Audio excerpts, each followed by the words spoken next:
Hi ಎಲ್ಲರಿಗೂ ನಮಸ್ಕಾರ. ಇವತ್ತಿನ recipe ghee rice and gravy. Ghee rice and gravy ಹೇಗೆ ಮಾಡೋದು ಅಂತ ನೋಡೋಣ ಬನ್ನಿ. ಫಸ್ಟ್ ನಾನು ಗೀ ರೈಸಿಗೆ ಇಟ್ಕೊಳ್ತಾ ಇದ್ದೀನಿ. ಒಂದು ಕುಕ್ಕರಿಗೆ ಒಂದು ಸ್ವಲ್ಪ ತುಪ್ಪ ಹಾಕ್ಕೊಂಡು ಚಕ್ಕೆ, ಲವಂಗ, ಏಲಕ್ಕಿ, ಕಾಳುಮೆಣಸು ಹಾಗೆ ಸ್ವಲ್ಪ ಜೀರಿಗೆ ಹಾಕ್ಕೊಳ್ತಾ ಇದ್ದೀನಿ. 2 ಹಸಿಮೆಣಸು ಹಾಕ್ಕೊಳ್ತಾ ಇದ್ದೀನಿ. ಒಂದು ಈರುಳ್ಳಿ ಹಾಕ್ಕೊಳ್ತಾ ಇದ್ದೀನಿ. ಈರುಳ್ಳಿಯನ್ನು ತುಂಬ ಬ್ರೌನ್ ಆಗೋದು ಬೇಡ, ಸ್ವಲ್ಪ ಫ್ರೈ ಆದರೆ ಸಾಕು.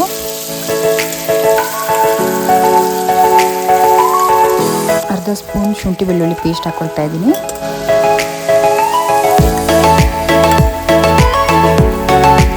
ರುಚಿಗೆ ತಕ್ಕಷ್ಟು ಉಪ್ಪು ಹಾಕ್ಕೊಳ್ತಾ ಇದ್ದೀನಿ.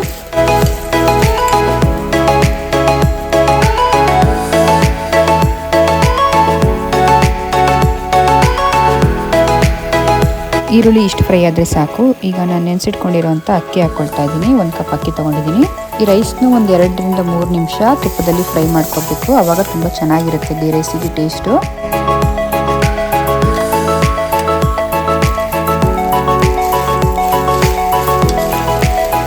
ಫ್ರೈ ಆಗಿದ್ದಾದಮೇಲೆ ಇಲ್ಲಿ ಅರ್ಧದಷ್ಟು ನಾನು ನೀರು ಹಾಕ್ಕೊಳ್ತಾ ಇದ್ದೀನಿ. ಇನ್ನು ಮಿಕ್ಕಿದ ಅರ್ಧದಷ್ಟು ನಾನು ಹಾಲು ಹಾಕ್ಕೊಳ್ತಾ ಇದ್ದೀನಿ.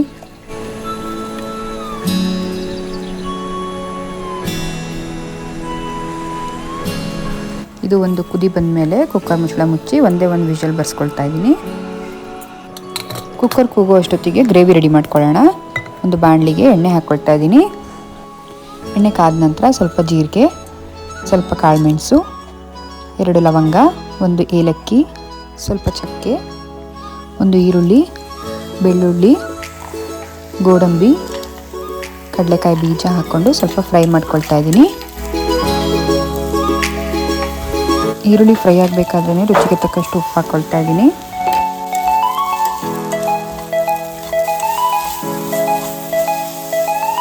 ಸ್ವಲ್ಪ ಒಣ ಕೊಬ್ಬರಿ ಹಾಕ್ಕೊಳ್ತಾ ಇದ್ದೀನಿ.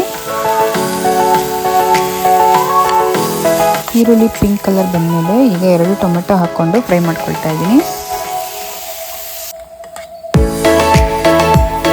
ಟೊಮೆಟೊ ಕೂಡ ಚೆನ್ನಾಗಿ ಫ್ರೈ ಆಗಿದೆ. ಇಷ್ಟ ಆದರೆ ಸಾಕು.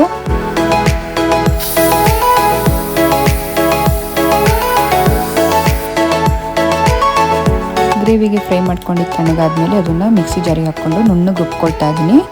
ಒಂದು ಬಾಣಲಿಗೆ ಸ್ವಲ್ಪ ಎಣ್ಣೆ ಹಾಕ್ಕೊಂಡು ಸ್ವಲ್ಪ ಜೀರಿಗೆ, ಅರಿಶಿಣದ ಪುಡಿ, ಖಾರದ ಪುಡಿ, ಧನಿಯಾ ಪುಡಿ ಹಾಗೂ ಗರಂ ಮಸಾಲೆ ಹಾಕ್ಕೊಂಡು ಸ್ವಲ್ಪ ಎಣ್ಣೆಯಲ್ಲಿ ಬಾಡಿಸ್ಕೊಳ್ತಾ ಇದ್ದೀನಿ. ಡ್ರೈ ಮಸಾಲೆಗಳನ್ನ ಎಣ್ಣೆಯಲ್ಲಿ ಫ್ರೈ ಮಾಡ್ಕೊಳ್ಳೋದ್ರಿಂದ ರುಚಿ ಚೆನ್ನಾಗಿ ಕೊಡುತ್ತೆ. ಈಗ 2 ನಿಮಿಷ ಫ್ರೈ ಆಗಿದ ನಂತರ ರುಬ್ಬಿರೋವಂಥ ಈರುಳ್ಳಿ ಮಸಾಲೆನ ಹಾಕ್ಕೊಳ್ತಾ ಇದ್ದೀನಿ.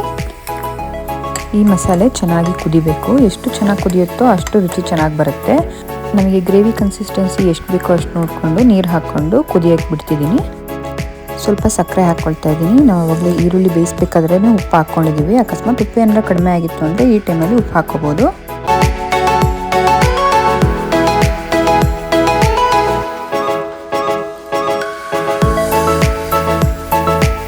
ನಾವು ಯಾವುದೇ ಗ್ರೇವಿಗಳು ಮಾಡಬೇಕಾದ್ರೂ ಗ್ರೇವಿ ಎಷ್ಟು ಕುದಿಯುತ್ತೋ ಅಷ್ಟು ರುಚಿ ಚೆನ್ನಾಗಿ ಕೊಡುತ್ತೆ. ಆಮೇಲೆ ಇನ್ನೊಂದು ಏನಂತ ಅಂದರೆ ಇದನ್ನು ನಾವು ಮುಚ್ಚಳ ಮುಚ್ಚಿ ಕುದಿಸ್ಬೇಕಾಗುತ್ತೆ, ಇಲ್ಲಾಂದರೆ ತುಂಬ ಸಿಡಿಯುತ್ತೆ. ಸೈಡಲ್ಲೆಲ್ಲ ನೀಟಾಗಿ ಎಣ್ಣೆ ಬಿಟ್ಟಿದೆ ಅಂತ ಅಂದರೆ ನೀಟಾಗಿ ಗ್ರೇವಿ ಕುದ್ದಿದೆ ಅಂತ ಅರ್ಥ. ಆವಾಗ ಮಸಾಲೆ ಎಲ್ಲ ನೀಟಾಗಿ ಬೆರ್ತಿದೆ. ಇವಾಗ ಗ್ರೇವಿ ರೆಡಿಯಾಗಿದೆ. ರೈಸ್ ಕೂಡ ಆವಾಗಲೇ ರೆಡಿಯಾಗಿದೆ. ಪ್ರೆಷರ್ ಕೂಡ ಹೋಗಿದೆ. ಇವಾಗ ಇದಕ್ಕೆ ಒಂದು ಸ್ವಲ್ಪ ತುಪ್ಪದಲ್ಲಿ ಕರೆದಿರುವಂಥ ಗೋಡಂಬಿ ಮತ್ತು ದ್ರಾಕ್ಷಿನ ಫ್ರೈ ಮಾಡಿಕೊಂಡು ರೈಸಿಗೆ ಹಾಕ್ಕೊಳ್ತಾ ಇದ್ದೀನಿ.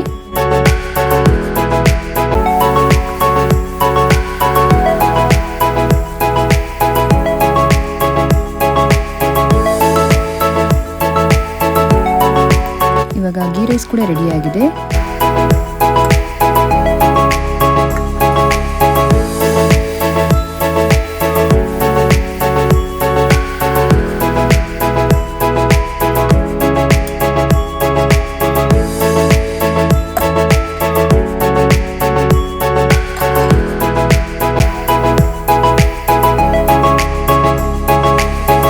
ಹೋಟೆಲ್ಗಿಂತಹ ರುಚಿಯಾಗಿರುವಂತಹ ಗೀ ರೈಸ್ ಹೇಗೆ ಮಾಡೋದು ಅಂತ ನೋಡ್ಕೊಂಡಿದ್ದೀರಾ. ನೀವು ಒಂದ್ಸಲ ಮನೇಲಿ ಟ್ರೈ ಮಾಡಿ ನೋಡಿ. ಇಷ್ಟ ಆದರೆ ಲೈಕ್ ಮಾಡಿ, ಶೇರ್ ಮಾಡಿ, ಕಮೆಂಟ್ ಮಾಡಿ, ಸಬ್ಸ್ಕ್ರೈಬ್ ಮಾಡಿ. Thank you. ಬಾಯ್.